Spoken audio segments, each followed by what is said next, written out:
Hello, I'm Neil McGregor, and on this download you're about to hear Germany, Memories of a Nation, from BBC Radio 4. Volkswagen, Adidas, Mercedes, Lufthansa.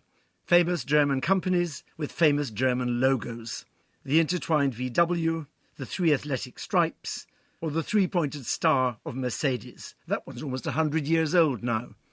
But in this programme, I want to look at the first of the great German logos, one that's more than 500 years old and is still recognised and coveted worldwide.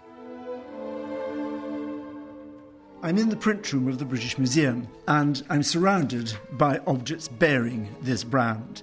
They are some of the best-known prints in the world. And on all of them, there's a logo. A couple of initials, elegantly designed, a tall A with a high crossbar, and inside the legs of the A D. They are, of course, the initials and the brand of Albrecht Dürer.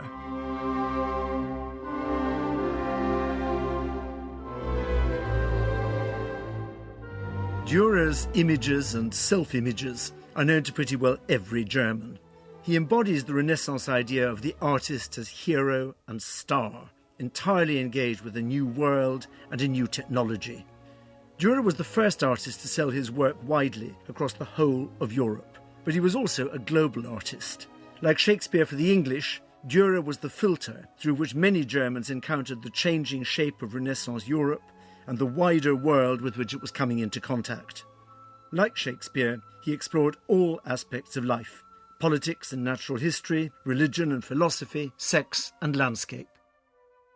Dürer's art was sometimes produced for a patron, on occasion for the emperor himself, but most of the time he produced it for the market. He was a shrewd businessman and a great commercial success. Dürer has become the great German artist, and just as English writers unconsciously quote from Shakespeare, so German artists, right up to the present day, quote from Dürer almost without knowing it. Looking around this selection of prints with the AD monogram logo on it, one of the things I find disconcerting is that I'm told that some of these are actually fakes. And I'm with my colleague, Julia Bartram, the curator of German prints and drawings at the British Museum. How would I know which of these AD logo-marked prints are by Dürer and which are the fakes? Well, I have to say it is with some difficulty. A design as simple as this is very straightforward to copy. And it's clear that it was copied. Was there any way in which Dürer himself could protect his own brand? We don't have any evidence of it, but we do know that he got very upset about it. And I'm looking here now at an engraved copy of one of the prints from Dürer's Life of the Virgin series. This is an engraving by Marcantonio Raimondi. We know this series of prints very well by Dürer, but he produced it as a woodcut, and the technique is quite different. We can see within this engraving a very clear tablet with the AD monogram. And what we believe is that Dürer's, one of the reasons he went to Venice in 1506 was to find out who was circulating prints with his monogram on them and to do something about it. We don't know whether there was actually a court case, but the net result was certainly that the monogram was removed in later copies of Dürer's work. So it looks as though Dürer was actually able to protect his brand. His logo is no longer used by other people. But what about the image itself? The image itself was clearly of less concern to him at the time. It was the AD monogram that was most important to him. So he doesn't mind people reproducing his images, just not claiming that they're his. Precisely. Dürer's story begins here in Nuremberg, a rich imperial free city in South Germany.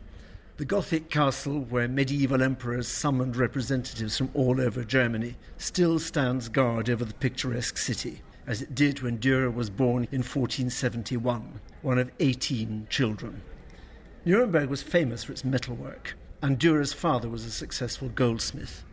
The young Albrecht trained as a goldsmith and then as a painter, but it was printmaking that made his reputation and his fortune. I'm in the house where for 20 years Dürer, the master of logistics as much as the master of line, ran his print business, created his masterpieces and sold them to the world. With me is the director of the Dürer House, Dr. Thomas Schauerter. Durer was born just at the right time and the right place, I would say. Around 1500, Nuremberg was in its heyday. There were successful merchants. At the same time, there was a lot of wealth. And the trading connections went over the entire world. And these were the ways of trading Durer used as well. He was able to reproduce his artworks by printing his woodcuts, his engravings. And so they were, I think, in a quite short time distributed all over Europe. It was the fairs, the rivers and the trade routes of Renaissance Germany that disseminated Dürer's images just as efficiently as they had Gutenberg's books. Durer was without question a great painter, but it was printmaking that by 1500 had made him a continental celebrity. These were the first great artworks in Europe to be mass-produced, and Durer was the first great artist to master the new technology of the printing press, raising the status of the woodcut and of engraving on copper sheets to a quite new level. No one called it information technology then, but that, of course, is what it was. Prints massively expanded the number of images of all sorts of useful things, instructive things, or just astonishing things that one person could see in a lifetime. Durer and his capable wife Agnes travelled together round Germany and beyond, selling the prints, spreading his fame, and thereby increasing the impact of the images. His Apocalypse was the first printed book in Europe to be illustrated by a major artist. It had 15 woodcuts, including the celebrated 4 horsemen of the Apocalypse. It appeared in 1498. The timing was good, because many people believed that the Apocalypse, the end of the world, would come in the year 1500, and they were curious to see what might be in store. And even when 1500 had come and gone, and it became clear that the world had not come to an end, connoisseurs continued to admire and to buy the powerfully expressive images. Durer published the book himself, investing a lot of capital in the skilled labour needed to produce the wood blocks. Apocalypse then, like Apocalypse now, has great public appeal. Good thrillers are lucrative, and the prints sold so well that they provided him with an income for the rest of his life. Durer has always been especially admired for his engravings on copper, very difficult, precise, painstaking work carried out by the artist himself working on the plate. And he selected 3 of his engravings as his supreme achievement in this medium. And I'm looking at all 3 of them now with Julia Bartram. There's St. Jerome in his study, there's the figure of melancholy, and there's a knight in armour riding out on his horse with behind him a figure of death and the figure of the devil. They have a similar degree of technical accomplishment, which is quite astonishing. And yet the subjects all complement each other. We have the knight riding through a rocky gorge. He's brushing off death, he's purposeful and active. This figure of melancholy in a heavy draped costume, an apocalyptic landscape in the background. You feel that she's not in control of her life.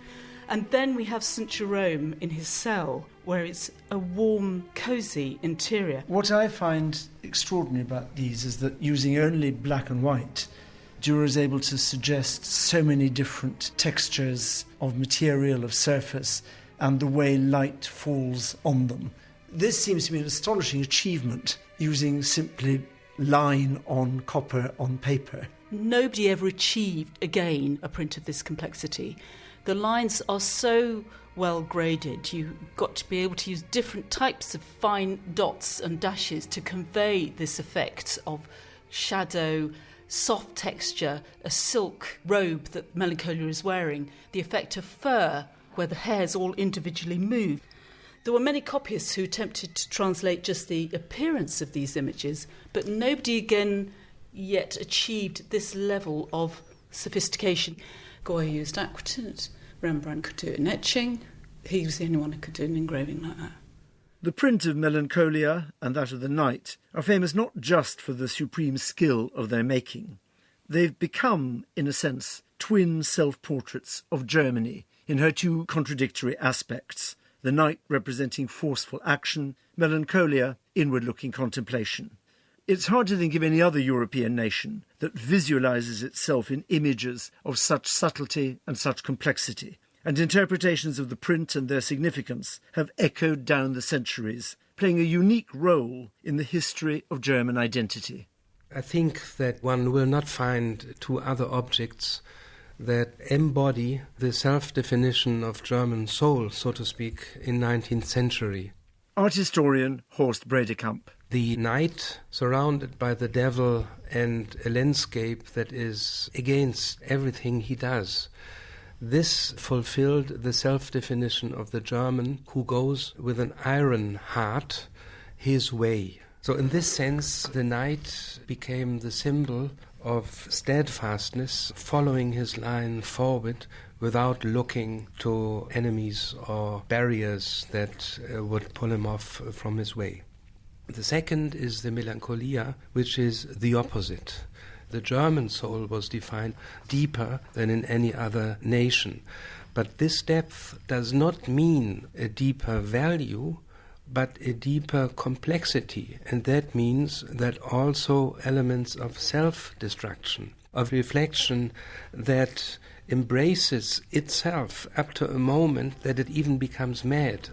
So this is a bipolar definition of, so to speak, German soul in 19th century, which can in no other object be seen in this clarity, so to speak clarity, I say that ironically, in these two pieces. The power of these two prints and the belief that Durer expressed qualities quintessentially German led to an extraordinary revival of interest in Durer in the years after the Napoleonic occupation of Germany. The Durer House in Nuremberg was opened to the public as a memorial museum in 1828. The only artist with an older memorial house is Michelangelo in Florence. But just as in the 1820s, Durer, the most cosmopolitan and European of artists, became part of the German national revival, so a century later his work took on an unwelcome, sinister taint when it was taken up and contaminated by the Nazis. To post-1945 eyes, the knight could be seen not as a courageous striver, but as a lawless robber bringing death and the devil. Unsurprisingly, modern German critics have focused their attention on the creative struggles of the other great print, the Melancholia.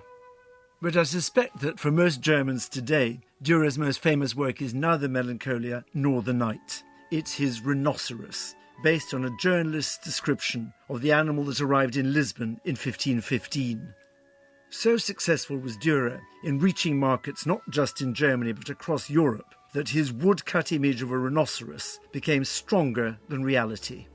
To such an extent that 200 years later, when the Meissen porcelain factory near Dresden wanted to make as its show-off piece a rhinoceros made out of porcelain, it took as its model Durer's image of the animal he had never seen. The factory didn't bother to look for a real rhinoceros. Like so many Germans before and since, the porcelain makers of Meissen saw the world through the eyes of Durer. And it's that world of porcelain that we're going to be looking at in the next programme. It's about the size of an Alsatian dog. Yes, and it looks like a bronze sculpture. But on the other side, we can see with the white rhinoceros that this is porcelain. I mean, the rhinoceros is the star of the room.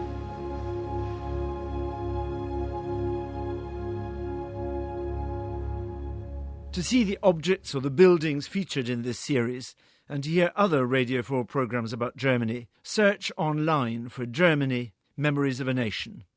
Memories of a Nation. Memories of a Nation. Memories of a Nation.